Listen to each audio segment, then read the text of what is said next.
மதுரை மீனாட்சி சுந்தரேஸ்வர் கோவில் சித்திரை திருவிழாவின் முக்கிய நிகழ்ச்சியான திருத்தேரோட்டம் தற்போது மிக சிறப்பாக நடைபெற்று வருகிறது. அதில் பல்லாயிரக்கணக்கான பக்தர்கள் கலந்து கொண்டு தேரை வடம் பிடித்து இழுத்தனர். இதுகுறித்து கூடுதல் விவரங்களை தருகிறார் எமது செய்தியாளர் மாரிச்சாமி. மதுரை மீனாட்சி சுந்தரேஸ்வர் கோவில் தேரோட்டம் பற்றி சொல்லுங்க. மதுரை மீனாட்சி சுந்தரேஸ்வரர் திருக்கோவிலின் திருத்தேரோட்டம் இன்று, அதாவது சித்திரை பெருந்திருவிழா ஆரம்பித்து இறுதி நாள் ஒரு 10 நாட்கள் திருவிழா நடைபெற்றது. இறுதி நாளான இன்று சித்திரை திருவிழாவின் திருத்தேரோட்டம் நடைபெற்றுக் கொண்டிருக்கிறது. இந்த திருத்தேரோட்டமானது 2 தேர்களை அடக்கியது. பெரிய தேரில் மீனாட்சி சுந்தரேஸ்வரருடன் பவனி வருவார். சிறிய தேரில் பிரியாவிடை அம்மனுடன் பவனி வருவார்.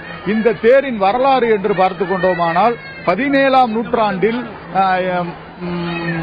திருமலை நாயக்கர் மன்னர் 17ஆம் நூற்றாண்டில் ஆண்டு வந்த திருமலை நாயக்கர் மன்னர் தனது மந்திரியான நீலகண்ட தீட்சிதர் என்பவர் கூறிய கூற்றின்படி திருவிழாக்கள், கோவில் திருவிழாக்கள் நடத்தும் போது திருக்கல்யாணம், தேரோட்டம் உள்ளிட்ட நிகழ்ச்சிகள் பெரிய அளவில் நடத்த வேண்டும் என்பதற்காக இந்த 2 தேர்களை மீனாட்சி அம்மன் திருக்கோவிலுக்கு பரிசாக வழங்கியுள்ளார். இதன்படி 300 டன் எடையுள்ள 90 சிற்பங்கள் அடங்கிய பெரிய தேர், தேக்கு மரத்திலான 900 சிற்பங்கள் அடங்கிய பெரிய தேர் ஒன்று கோவிலுக்கு வழங்கப்பட்டது. அதேபோல் சிறிய தேர் ஒன்றும் வழங்கப்பட்டது. இந்த தேர் தான் பழங்காலங்களாக இந்த மதுரை வீதிகளில், அதாவது கீழமாசி வீதியில் தேர் நிலை இருக்கும். அந்த தேர் நிலையிலிருந்து கிளம்பி கீழமாசி வீதி, தெற்கு மாசி வீதி, மேலமாசி வீதி, வடக்கு மாசி வீதி வழியாக மீண்டும் கீழமாசி வீதியில் உள்ள நிலைக்கு வந்தடையும் தேர்.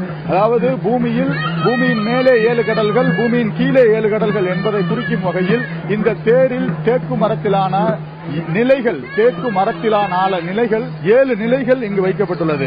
இந்த தேரில் அதாவது மீனாட்சி சுந்தரேஸ்வரர் மற்றும் பிரியாவிடை அம்மன் நேற்றுதான் திருக்கல்யாணம் ஆகியுள்ளனர். அந்த திருக்கல்யாணம் ஆன கோலத்திலேயே பெரிய தேரில் மீனாட்சி சுந்தரேஸ்வரரும் சிறிய தேரில் பிரியாவிடை அம்மனும் எழுந்தருள்வர். நேற்று இரவே அவர்களுக்கு கோவிலில் அபிஷேக ஆராதனைகள் செய்யப்பட்டு இன்று அதிகாலை தேருக்குள் அவர்கள் சர்வ அலங்காரத்துடன் வைக்கப்படுவர். மீனாட்சி சுந்தரேஸ்வரர் பெரிய தேரில் வைக்கப்படுவார்கள், பிரியாவிடை அம்மன் சிறிய தேரில் வைக்கப்படுவார். காலை சரியாக 6 மணிக்கு தேர் புறப்பட்டு 4 மாசி வீதிகளையும் சுற்றி சரியாக 11 முதல் 11:30 மணிக்குள் தேர் நிலையை அடையும். இந்த தேருக்கான பக்தர்கள் மதுரையில் பழங்காலத்து, அதாவது கடந்த சில காலங்களுக்கு முன்பு மதுரை கோட்ஸ் என்ற ஒரு பெரிய மில் இருந்தது. அந்த மில் பணியாளர்கள் தான் இந்த தேரை இழுப்பதற்கு உரியவர்கள். இந்த தேரை அவர்கள் இழுப்பார்கள். அத்துடன் சேர்ந்து பொதுமக்களும், பல்லாயிரக்கணக்கான பொதுமக்களும் இந்த தேரை இழுத்து, சிறிய தேரையும் பெரிய தேரையும் இழுத்து சுமார் 12 மணியளவில் தேரை நிலைக்கு கொண்டு வருவார்கள்.